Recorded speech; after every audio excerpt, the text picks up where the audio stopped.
when we're trying to set our climate goals and targets, most of the work we've done has been on land, and the ocean has been left out of it.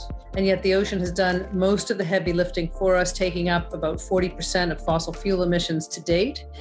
And if we don't follow the ocean, we won't know if that work is continuing, and it could lead us leaving us high and dry with the wrong math.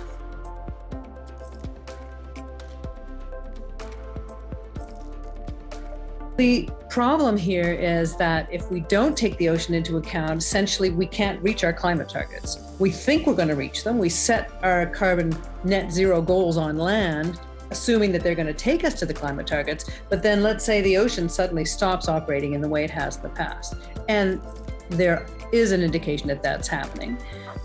Suddenly we can't get to our climate targets because the ocean isn't doing the backdrop work that it used to be doing for us.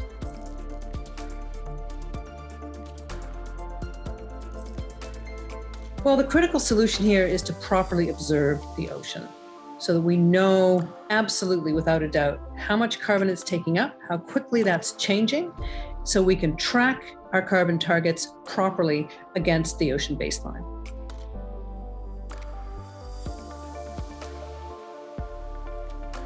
I'm co-chair of the Global Ocean Observing System, and that's a network of networks that pulls all global ocean observations together, where we're all talking together in one place, and it's under the UN IOC umbrella. Now, this network essentially brings together all sorts of different types of technologies: gliders, ROVs, moorings, floats, and new technologies are allowing us to observe the ocean better and better.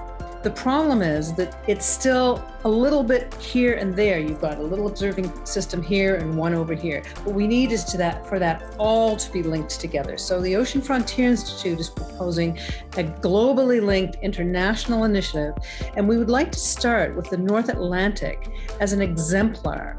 Part of the reason for that is the North Atlantic takes up already 30% of ocean carbon. And that means that it's a great place to start observing. We need to know that that North Atlantic carbon sink is continuing to operate. It's critical for our net zero goals. And we can start there because we have all sorts of nations that are already good ocean observing nations around that basin.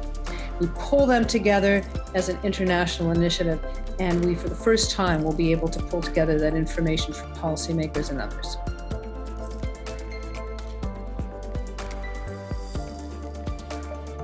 There's new initiatives at hand that are turning the absorption of carbon dioxide into an industry. It's called CDR, carbon dioxide reduction. These industries use all sorts of very innovative technologies to absorb carbon dioxide and store it away for as long as possible. The problem is, how do you measure that? All of these systems urgently require a credible and scientifically reliable method for measuring. They don't even have the units right now.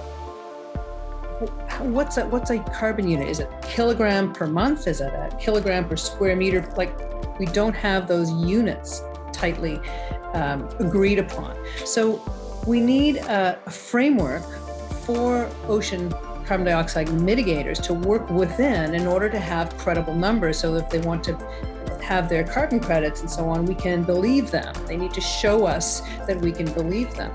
And an ocean observatory is the perfect place for that. You set up a region of the ocean, for example, the North Atlantic, which is beautifully and adequately observed in almost real time. Then you can say to your ocean mitigators, test out your technology in the context of this already well-established observation system, and then measure how well it takes up carbon dioxide or removes carbon dioxide. That is then a credible measure against the backdrop of the already acting, already dynamic carbon absorbing ocean. So that's the critical piece that many organizations haven't yet thought through. I have my technology that can do CDR, but how am I going to measure it credibly?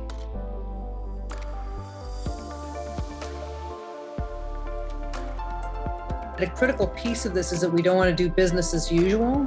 We want to make sure that we start with a focus on what do we need to deliver to the public and to policymakers. And then we work backwards to design a system that's going to do that. And I think that's what's been missing in the past. We have relied on the really hard work and dedicated focus of ocean observers who go in to observe a very specific thing: ocean heat, ocean carbon, ocean oxygen. What we need to do is start from the other end and say, what do policymakers need to make their policies effective? Then we deliver that information in a delivery system, and we work back to say, okay, well, how does the observation system need to change in order to make sure that that information is current and up to date and a clean delivery for stakeholders?